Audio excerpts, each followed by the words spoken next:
সবচেয়ে পছন্দের আমল হলো আমাদের আল্লাহ সবচেয়ে খুশি হন যদি বান্দা কোনো আমল, কোনো ভালো কাজ কন্টিনিউয়াসলি করে যায়, নিয়মিত করে। এই আমলটা আল্লাহ অনেক পছন্দ করে।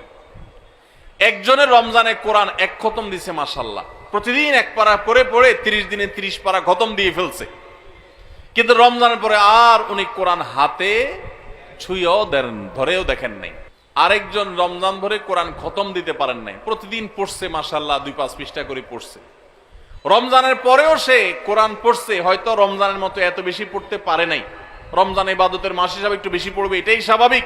রমজানের পরেও পড়ছে, পরিমাণে ততটা না হোক, অল্প হলেও পড়ছে, 10 আয়াত 5 আয়াত করে পড়ছে, আধা পৃষ্ঠা করে পড়ছে, সারা বছরই একটু একটু করে হলেও পড়ছে।